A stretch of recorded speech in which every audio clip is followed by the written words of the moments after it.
De retour dans l'Africa Newsroom, troisième partie de cette émission. Anne-Marie Kofi Kouadiobla, docteur en droit, Emmanuel Nkouzou-Mouami, analyste économique et politique, Dominique Yandoka, premier secrétaire général du mouvement ITA, Initiative pour la transformation par l'action, nous accompagne depuis le début de cette émission. Et juste avant la pause, nous parlions donc de cette épidémie de choléra qui sévit au Zimbabwe. Emmanuel Nkouzou-Mouami, sur la réponse des autorités qui instaurent un état d'urgence sanitaire dans la capitale Harare. Est-ce qu'elle vous paraît appropriée? Est-ce que ça va suffire? Non, partons sur les éléments factuels. Harare, c'est une capitale d'un pays d'une dizaine de millions d'habitants, mais qui compte 2 millions d'habitants déjà. Harare comme capitale, tout seul. Bien devant Bulawayo, qui est la deuxième ville du pays. Donc 2 millions d'habitants, dont une petite partie seulement vivent dans les quartiers aisés. Le reste, en gros, 80% des habitants vivent plutôt dans des conditions modestes. Si on peut dire, mais plutôt des conditions déplorables. Ça, c'est la première donnée du problème. Deuxième donnée du problème, il y a effectivement le choléra, mais le choléra s'accompagne de la typhoïde. Donc, malheureusement, la typhoïde est contagieuse, elle se transmet. Donc, autrement dit, il faut confiner autant que possible les populations là où elles sont aujourd'hui, pour éviter la propagation. Donc, la mesure de confinement, pour moi, elle me paraît justifiée. Mais ça, c'est de l'urgence. Maintenant, on peut revenir sur le constat. Comment en est-on arrivé là? Effectivement, ce qu'on a dit tout à l'heure à propos des canalisations qui, depuis l'indépendance, peut-être dans les années 50-60, on a construit les canalisations, on n'a pas touché. On a construit, chaque fois qu'on construit les immeubles nouveaux, mais les anciens, on n'y touche pas. Ça c'est grave. Deuxième élément, il faut quand même rappeler aux Africains, de façon générale, c'est une sorte de coup de colère. Dans le développement, il y a 3 socles de base. Le premier, c'est la paix et la sécurité du pays pour qu'il n'y ait pas de guerre. Ça, c'est le premier, le Zimbabwe l'a réussi. Le deuxième, c'est la sécurité alimentaire, médico-sanitaire et environnementale. Là, le pays a péché. L'éducation va un peu mieux au Zimbabwe. Mais l'élément central du quotidien, c'est quand même la sécurité sanitaire, alimentaire et médico-sanitaire, environnementale. Et ça, ils n'ont pas fait. Je ne comprends pas aujourd'hui que les chefs d'État africains ou les dirigeants africains en général s'installent au pouvoir en ignorant au moins où ils vont conduire le pays. C'est très bien de se faire payer, c'est bien de prendre l'avion pour aller se balader chez les amis, mais de temps en temps, il faut revenir au pays en se disant « mais qu'est-ce que je fais pour ce pays-là » Mnangagwa vient d'être élu, comme on vient de le dire, ce n'est pas vraiment un novice. Plus de 70 ans, il a vécu déjà plus de 30 ans avec Mugabe. Donc il ne découvre pas le pays aujourd'hui, qu'on ne nous raconte pas de bêtises. Maintenant, s'il y a des responsabilités dans le mauvais entretien et dans le mauvais assainissement dans la capitale de Harare, 2 millions d'habitants pour un pays qui devait en compter tout au plus 1 million. Donc pour moi, il y a 1 million de plus par rapport aux normes normalement de construction des capitales. Donc ce million de plus, quand vous êtes chef d'État ou quand vous êtes patron d'une grande ville comme celle-là, vous posez la question comment j'assure la sécurité des gens. Non seulement la sécurité publique, civile, etc., mais la sécurité alimentaire, la sécurité sanitaire. Et ça fait partie des devoirs. Et là, aujourd'hui, pour moi, l'État a failli. Alors maintenant, recourir aux organisations internationales, bientôt c'est l'ONU, après c'est l'Oxfam, après c'est je ne sais pas quoi encore, parce que la maison vient de prendre feu, vous cherchez tous les pompiers pour vous aider. Mais une fois qu'on a éteint le feu, qu'est-ce qui se passe? On s'endort et on oublie. Voilà. Ce n'est pas la première fois, puisque la typhoïde et le choléra sont récurrents dans ce pays. Ils le savent, les dirigeants. Mais il fallait faire un effort auparavant. Il ne faut pas qu'ils attendent qu'on déclare qu'il y a des difficultés aujourd'hui, parce que les canalisations, qu'on le veuille ou non, on va les boucher aujourd'hui, mais tout ce qui est dedans, il faut les couler avant. Et ça prendra quelques jours, je veux dire même quelques mois si je suis généreux. Donc pendant ce temps-là, qu'est-ce qu'on fait des populations? D'eau des bouteilles? On va nourrir 1 million de gens avec de l'eau des bouteilles? Ça n'est pas vrai, ça c'est des blagues. Donc autrement dit, le pays, le pouvoir a failli, Mugabe y est quelque chose, Mnangagwa, l'actuel président Emerson Mnangagwa, y est pour quelque chose, président d'accord aujourd'hui, mais il est au pouvoir depuis un certain temps, et c'est la faillite de l'organisation même du développement d'un pays. Alors, on parle de 2004 choléra qui ont été recensés en même pas une semaine. Et on a 24 décès. Voilà, c'est le bilan qu'annoncent les autorités. Est-ce que le pays s'achemine un petit peu vers un scénario similaire à celui de 2008 où le nombre de décès est monté jusqu'à 4000 ? Anne-Marie Kofi Kouadiobla. Je pense qu'on n'est pas dans le même contexte. En 2008, le pays vivait une crise économique très dure. Ah, c'est toujours le cas aujourd'hui. Mais je pense que ça va par rapport comment on appelle, en 2008. Oui. Ça va. Et donc, je pense que je crois savoir, je pense que le pouvoir en place va mettre des moyens en place pour pouvoir non seulement traiter des gens qui sont déjà infectés, mais aussi prévenir d'autres cas. Parce que il ne suffit pas comme Emmanuel vient de le dire, c'est bien beau d'être président, mais ça doit servir d'exemple aussi dans d'autres pays où toutes les canalisations sont bouchées. C'est ce qui aussi favorise l'inondation. On se rend compte qu'avec le dérèglement climatique, non seulement il y a le dérèglement climatique, mais les canalisations, il y a des pays où il n'y a pas de canalisation du tout. Quand il pleut, l'eau devient une digue. On attend à ce que la reine des eaux retourne dans son village avant de sortir. Il y a des pays où, quand il y a des canalisations, elles sont vraiment bouchées, mais vraiment, il n'y a pas d'entretien, il n'y a rien. Mais il faut se poser aussi la question de savoir qu'est-ce que font nos dirigeants. Quels dirigeants nous avons à la tête de nos États? Parce que je prends le cas du Zimbabwe, ils ont crié à corps et à cri, oui, les Blancs ont pris nos terres, les Blancs ont fait ça, les Blancs ont fait ci, mais ce qu'il vient d'être dégradé a été fait par les Blancs. Mais les Noirs, quand ils sont venus, ils n'ont pas entretenu. Je crois savoir que dans la gestion, l'Africain a un problème dans son rapport avec la gestion. Il y a une problématique avec le Noir. Le Noir a du mal à gérer. C'est peut-être pas le Noir, mais c'est l'Africain. Non, mais l'Africain. Nos dirigeants, je veux dire, nos dirigeants, dans leur rapport avec la gestion, nos dirigeants ont véritablement un problème. Et la plupart du temps, les priorités de nos pays ne les intéressent pas. Ils viennent pour autre chose. Sinon ça, on pouvait l'anticiper parce que celui qui vient d'être président, qui est président aujourd'hui, ça fait plusieurs années qu'il était avec le président. Il aurait dû nécessairement attirer son attention. Peut-être qu'il n'a pas été ministre des infrastructures, mais à un moment donné, quand on gère le pays, il ne faut pas s'occuper seulement du domaine, du portefeuille qui nous a été confié. Il faut penser de façon globale pour l'avancée du pays. Dominique Yandonka voulait intervenir. Moi, je voulais juste compléter. Vous savez, en Afrique, on a la malchance d'avoir des dirigeants qui n'ont... Rares sont ceux qui ont une vision à long terme. Moi, je vois trop souvent, par exemple, il y a eu récemment le forum en Chine. Mais ce forum, quand on voit le résultat, il y en a d'autres qui ont compris. Quand on leur demande s'il faut mener des actions dans les infrastructures, mais ces actions doivent être menées à long terme. C'est-à-dire que j'ai vu dans d'autres pays, principalement en République centrafricaine, le cas de choléra, ce n'est pas qu'au Zimbabwe aujourd'hui. Alors effectivement, de nombreux pays, Zimbabwe, Nigeria, Éthiopie, Cameroun, et puis très récemment en Algérie et bien entendu en Centrafrique. Bien sûr qu'il y en a. Et pourquoi?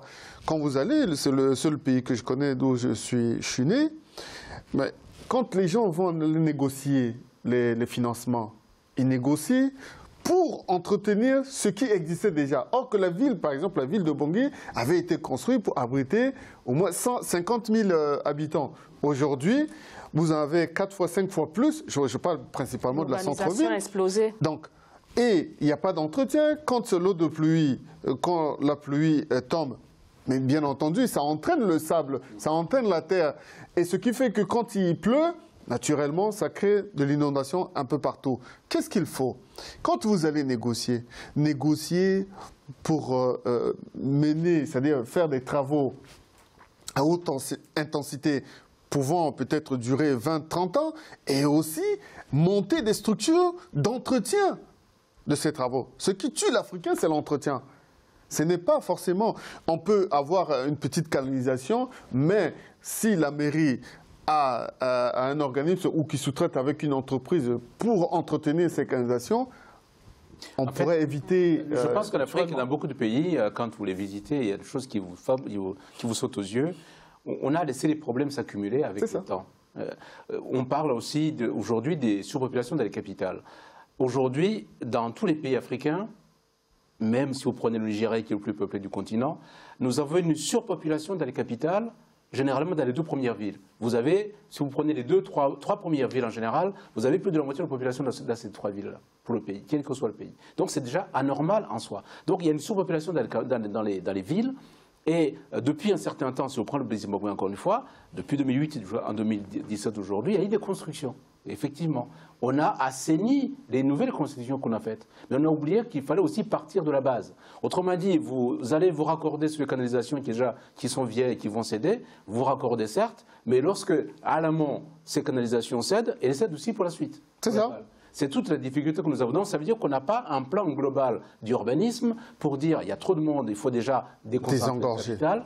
D'autre part, il faut chaque fois, régulièrement, quartier par quartier, secteur par secteur, comme on le fait, faire des investigations régulières pour savoir où on en est dans les infrastructures publiques. On ne le fait pas. Et vient maintenant l'autre problème qui est celui des infrastructures de santé elles-mêmes. Ça veut dire par là, lorsque vous avez 2 millions d'habitants et que vous avez 2-3 hôpitaux dans le pays, fatalement, vous n'avez pas les moyens de soigner tout le monde. Et donc, ce qui fait que ceux qui ne sont pas soignés, parce qu'ils savent très bien que l'hôpital ne va pas les recevoir, ils essayent de vivre comme ils peuvent. Comme ils peuvent, ça veut dire dans l'insalubrité, bien sûr. Les épidémies se transmettent tranquillement parce qu'il n'y a pas d'assainissement, parce qu'il n'y a pas d'hygiène publique, parce qu'on n'a pas trouvé... Principalement beaucoup dans les hôpitaux de sécurité médico-sanitaire. Et fatalement, les problèmes s'accumulent. Alors vient le dernier problème qui est celui des infrastructures de façon générale. Oui, il faut construire des infrastructures non seulement à l'intérieur des villes, mais surtout pour créer des pôles de développement économique en dehors des capitales, de façon à fluidifier les mouvements des populations. Anne-Marie. Il faut donc déconcentrer. Pour déconcentrer, c'est les politiques publiques qu'il faut mener. Au jour d'aujourd'hui, on a l'impression que les présidents qu'on met au pouvoir aujourd'hui, ils arrivent pour gérer l'existant. On ne se pose jamais la question sur l'avenir. La difficulté que nous avons, c'est d'avoir des gens qui ont une vision longue en se disant un pays, ça ne se gère pas sur 5 ans, sur 10 ans, de mandat, il se gère sur 30 ans, 40 ans. Anne-Marie Kofi-Kouadio. Oui, mais l'urbanisation dont Emmanuel vient de soulever, dans les grandes villes, dans les 2 ou 3 premières villes, dépend aussi d'autres paramètres.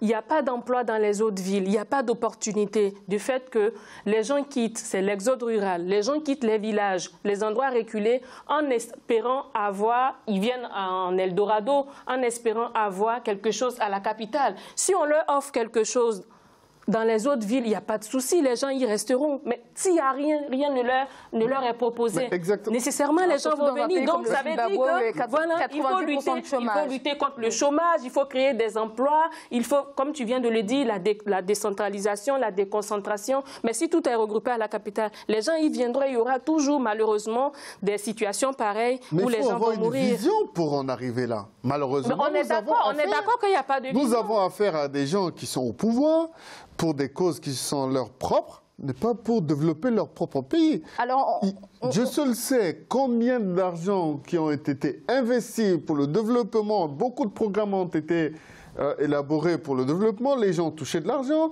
J'ai eu la chance de suivre le candidat aux élections au Cameroun, Cabral Libi, qui dit que le Cameroun est l'un des pays où le mètre carré, 1 km carré du bitumage coûte plus de 9 milliards. Vous voyez?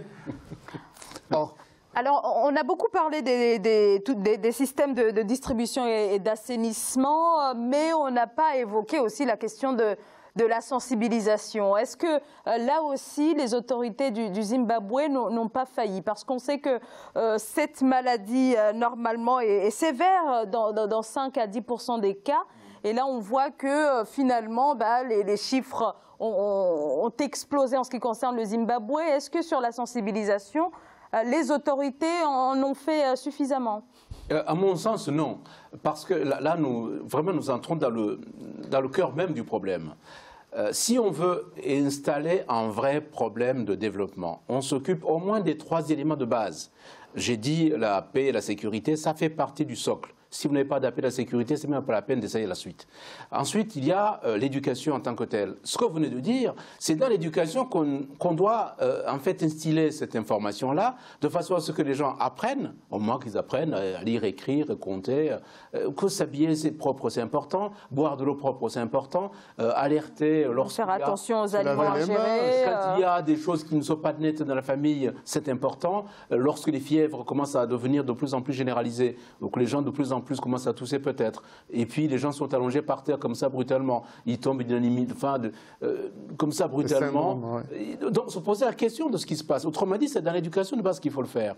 Or, si votre éducation est défaillante, comme c'est le cas dans plusieurs pays, et que vous n'avez malheureusement ce deuxième socle qui est la sécurité alimentaire, médico-sanitaire et environnementale. Dans l'environnement, j'ai l'hygiène publique, j'ai l'assainissement, mais j'ai aussi tout l'ensemble des alertes que je dois avoir dans différents milieux, dans différents quartiers.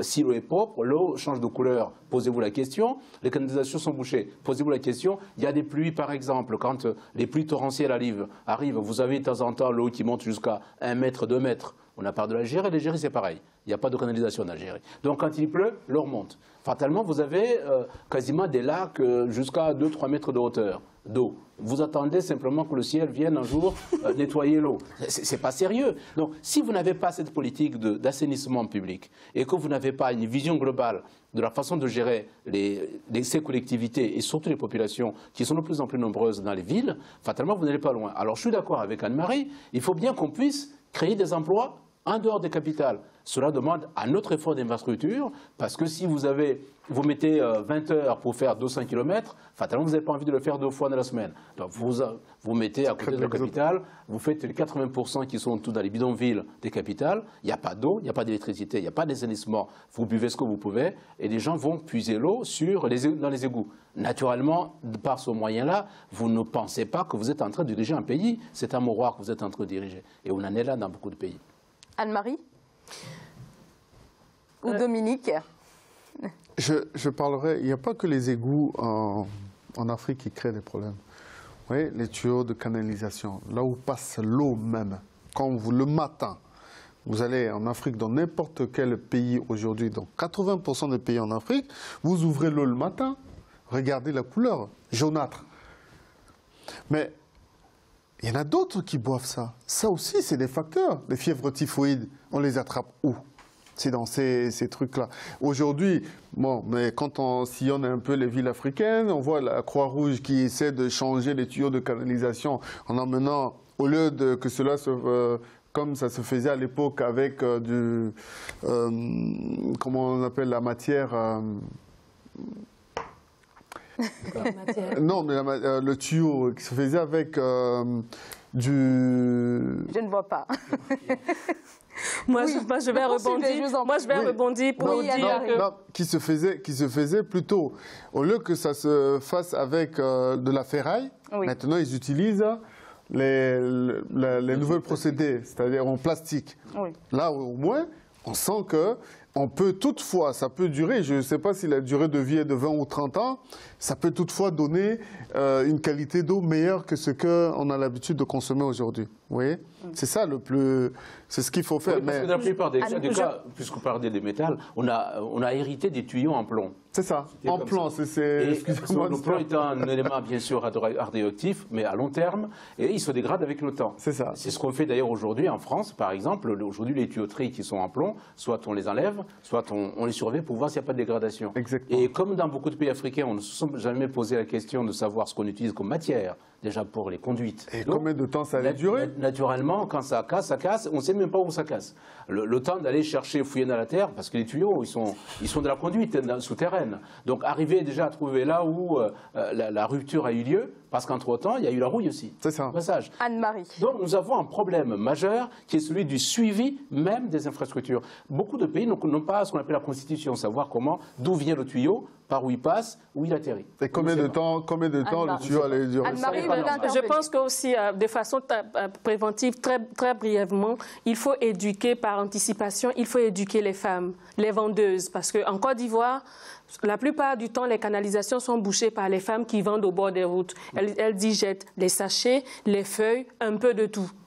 Du coup, quand c'est bouché et qu'il pleut, ça remonte à la surface. C'est la sensibilisation. Alors, sensibilisation, mais aussi, ça pose aussi la question de mettre en place des infrastructures. Après, quand il fait très chaud aussi, ça dégage des odeurs et c'est pas bon pour la santé. Merci beaucoup à tous les trois. Merci à vous, Anne-Marie Kofi Kouadio-Blah. Je rappelle que vous êtes docteur en droit. Emmanuel Kouzoumoumi, je rappelle que vous êtes analyste économique et politique.